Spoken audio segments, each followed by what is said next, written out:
क्षेत्रांमध्ये जास्तीत जास्त उत्पादन काढण्याचा शेती प्रकार म्हणजे सखोल शेती. जास्त लोकसंख्येमुळे किंवा जमिनीचे क्षेत्र मुळातच कमी असल्याने दरडोई शेत जमिनीचे प्रमाण कमी असते. या प्रकारची शेती प्रामुख्याने विकसनशील प्रदेशात आढळते. या शेतीपासून मिळणारे बहुतेक उत्पन्न कुटुंबाची अन्नधान्याची गरज भागवण्यास पुरेल इतके असते. या प्रकारातील शेतकरी व त्याचे कुटुंब पूर्णपणे शेतीवर अवलंबून असते. शेतीचे उत्पादन कमी असल्यामुळे आर्थिक स्थिती बेताची असते. पायऱ्यांची सखोल शेती हे आता आपण पाहिले. प्रकारामध्ये येते. शेतीमध्ये प्राणीज ऊर्जेचा वापर जास्त होतो किंवा अन्नधान्याशिवाय भाजीपालाही शेतीमध्ये पिकवला जातो. पुढचा आहे स्थलांतरित शेती. भटकी शेती ही प्राथमिक अवस्थेतील शेती आहे. उष्णकटिबंधातील दाट अरण्याच्या वनप्रदेशात तसेच डोंगराळ भागात या प्रकारची शेती केली जाते. शेती करण्यासाठी शेतकरी प्रथम वनातील जमिनीच्या तुकड्याची निवड करतो. तो जमिनीचा तुकडा शेतीयोग्य करण्यासाठी झाडे झुडपे गवत कापतो. जमीन मोकळी करतो. कापलेली झाडे वाळल्यानंतर ती जाळतो. त्यानंतर शिल्लक राहणारी राख खत म्हणून मृदेत मिसळली जाते. पावसाळ्यापूर्वी पेरणी करतो. उत्पादन घेतो. त्यातून मिळणारे उत्पादन अन्नाची गरज भागवण्यास पुरेशी नसते. त्यामुळे शिकार, मासेमारी व जंगलातील फळे, कंदमुळे गोळा करणे अशा गोष्टीही कराव्या लागतात. या प्रकारात जमिनीचा पिकांखालील कालावधी अल्प असून पणिक कालावधी दीर्घ असतो.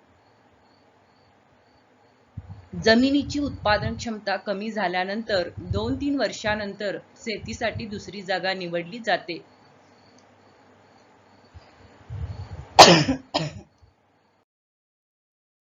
भटकी किंवा स्थलांतरित शेती.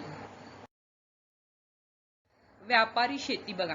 व्यापारी शेतीमध्ये विस्तृत धान्य शेती व मळ्याची शेती हे दोन प्रकार आहेत. या प्रकारच्या शेतीमध्ये उत्पादन मुख्यत्वे व्यापारी तत्वावर घेतले जाते. आता आहे विस्तृत शेती. शेतीचे क्षेत्र 200 हेक्टर किंवा अधिक असते. मोठी शेती क्षेत्र व विरळ लोकसंख्या यामुळे ही शेती यंत्राच्या सहाय्याने केली जाते.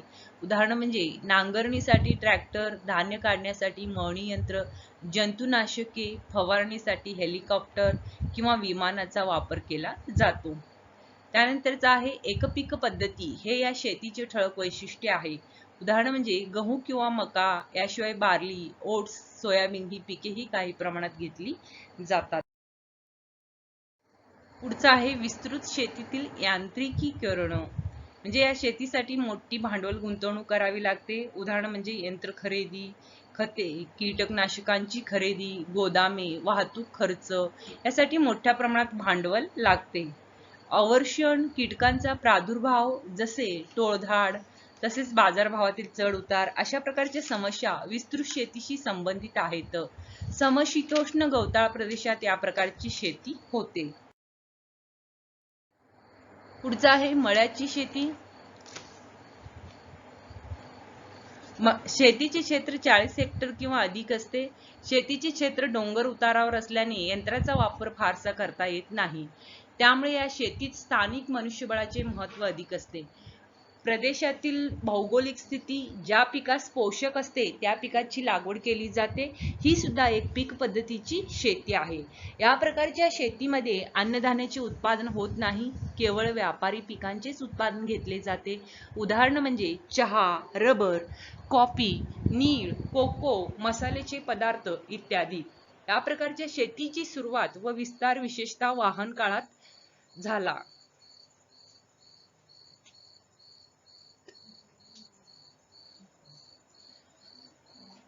बहुतांशी मळ्याची शेती ही उष्ण कटिबंधातच केली जाते.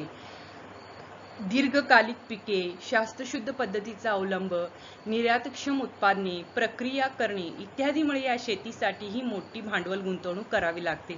मळ्याच्या शेतीबाबत हवामान, भांडवल, पर्यावरणाचा ऱ्हास, आर्थिक व व्यवस्थापन इत्यादी समस्या आहेत. या प्रकारची शेती भारतासह दक्षिण आशियातील देश, आफ्रिका, दक्षिण व मध्य अमेरिका इत्यादी प्रदेशात केली जाते. मंडई बागायती शेती. मंडई बागायती शेती हा शेतीचा आणखी एक आधुनिक प्रकार आहे. हा शेती प्रकार नागरीकरण व त्यामुळे तयार झालेल्या बाजारपेठेमुळे निर्माण झाला आहे. शहरी लोकांच्या मागणीमुळे निर्माण झालेली बाजारपेठ ओळखून ती मागणी पूर्ण करण्यासाठी शेतकरी शहराजवळच्या भागात भाजीपाला व इतर पदार्थ पिकवतात.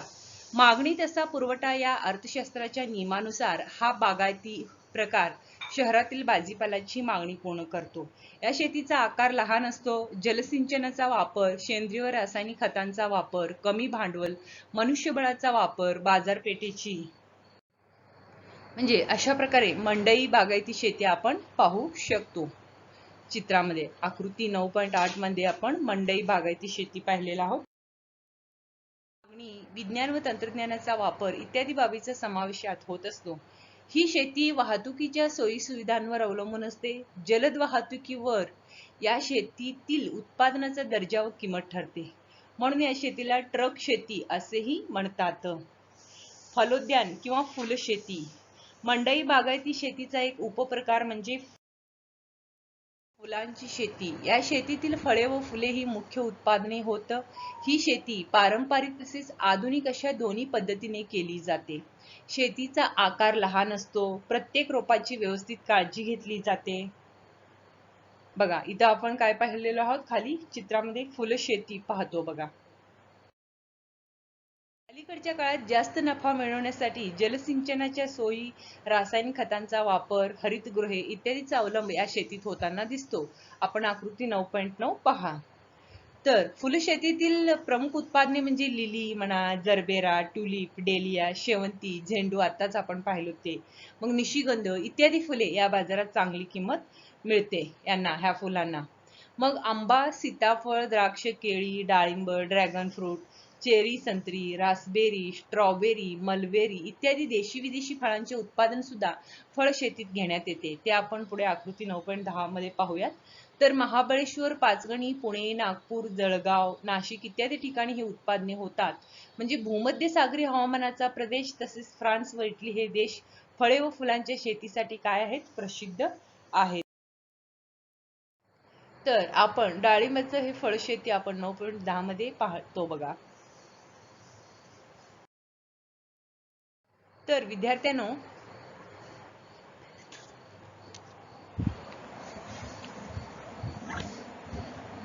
माहित आहे का तुम्हाला मध्ये काही ऍडिशनल माहिती आहे. सेंद्रिय शेतीबद्दल इथं माहिती दाखवलेली आहेत त्यांनी.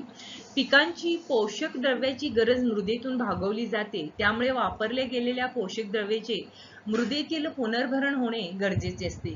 उत्पादन वाढीचे उद्दिष्ट साध्य करताना पोषक द्रव्यांचा वापरही मोठ्या प्रमाणात होतो. त्यासाठी सेंद्रिय खते तयार केली जातात. पालापाचोळा, जमिनीत कुजवणे, ताग किंवा ढेंचा यासारखी हिरवळीची पिके जमिनीत गाडून देखील खत तयार केली जाते. शेणखत व कंपोस्ट या खतांचा वापर केला जातो. ओल्या कचऱ्यापासून गांडूळ खत निर्मिती करतात. सर्व प्रकारचे वनस्पतीजन्य पदार्थ जमिनीत मिसळून व कुजवून जेव्हा पिके घेतली जातात त्याला सेंद्रिय शेती पद्धती असे संबोधण्यात येते. कीड नियंत्रणासाठी वनस्पतीजन्य रोगनाशके जसे कडुनिंबू व कीटकनाशके वापरूनही गरज भागवता येते. सेंद्रिय शेतीतून उत्पादित होणाऱ्या धान्याची प्रत उच्च दर्जाची असते. या शेतीत रासायनिक खते, कीटकनाशके व रोगनाशकांचा वापर केला जात नाही. अशा प्रकारे सेंद्रिय खत निर्मिती हे चित्रामध्ये आपण पाहू शकतो, आकृती 9.8. तर विद्यार्थ्यांनो, पुढचा पॉइंट आहे कृषी पर्यटन. कृषी पर्यटन हे पर्यटन व्यवसायातील एक नवे क्षेत्र आहे. उष्ण कटिबंधीय देशांमध्ये विविध प्रकारची कृषी उत्पादने होतात. त्यामुळे कृषी पर्यटनास मोठा वाव आहे. कृषी प्रधान देशांमध्ये ग्रामीण भागातील संस्कृती, चालीरीती व जीवन यांचा उपयोग कृषी पर्यटनासाठी करून घेतला जातो.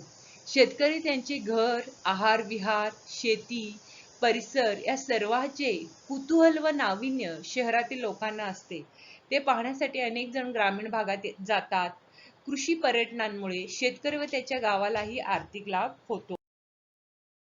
9.13 कृषी पर्यटन हे इथं आपण पाहू शकतो. इथं शेतकरी, ग्रामीण भागातील जीवन, त्यांच्या बैलगाडीवरील वाहतूक, त्यांची घरे कशा असतात हे आपण पाहू. तर आकृती 9.14 मध्ये काही फळं आणि भाजीपाला दिलेले आहेत. त्यामध्ये फळे आणि भाज्यांच्या जोड्या त्यांनी दाखवल्या आहेत. प्रत्येक जोडीतील एक फळ किंवा भाजी तुमच्या आवडीनुसार निवडायचं आहे आणि जो फळ किंवा भाजी तुम्हाला आवडतो त्याच्या पुढील चौकटीमध्ये मार्क करायचा आहे, अशी खूण करायचं आहे की राईट असं खूण करायचं आहे आणि तुम्ही केलेल्या निवडीबाबत चर्चा करायचं आहे. मग शिक्षकांसाठी सूचना, या चर्चेनंतर विद्यार्थ्यांना नैसर्गिक व कृत्रिमरित्या पिकवलेल्या उत्पादनाची माहिती द्यायची आहे.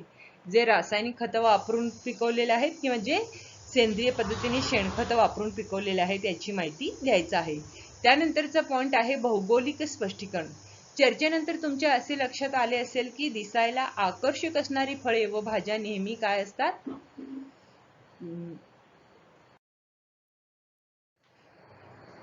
कशा पद्धतीने पिकवलेले असतीलच असे नाही, म्हणजे चांगल्या पद्धतीने पिकविलेले असतीलच असे नाही.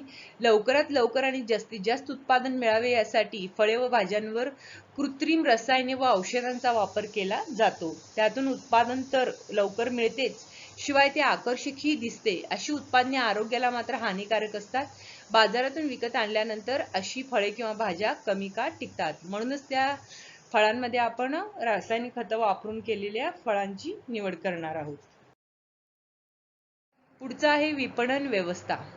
शेतकऱ्यांनी पिकवलेला माल योग्य दरात व योग्य वेळेत ग्राहकांपर्यंत पोहोचवण्यासाठी विपणन व्यवस्था आवश्यक असते. भारतासारख्या देशामध्ये या व्यवस्थेचे महत्त्व खालील माहितीच्या आधारे स्पष्ट होईल. भारतातील शेती ही मोठ्या प्रमाणात विखुरलेली आहे. सर्व शेतकरी संघटित नाहीत. अनेक शेतकरी आर्थिकदृष्ट्या दुर्बल असल्याने शेतीमालाचे विपणन स्वतः करू शकत नाहीत. यामुळे शेतकऱ्यांचे उत्पादन ग्राहकांपर्यंत उपलब्ध करून देण्यासाठी तालुका पातळीवर कृषी उत्पन्न बाजार समित्यांची यंत्रणा उभी केली आहे.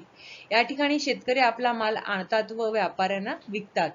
शेतीतील बहुतांश माल हा नाशवंत असल्याने याची योग्य वेळेत व्यवस्था लावावी लागते. यासाठी शेतकरी संघटना, ग्राहक पेठ, सहकारी संस्था इत्यादीची मदत होते. यामुळे दलाल, मध्यस्थ इत्यादींकडून शेतकऱ्यांची होणारी पिळवणूक टाळता येते. काही प्रकारचा कृषी माल हा थेट उद्योगधंद्यासाठी कच्चा माल म्हणून वापरता येतो.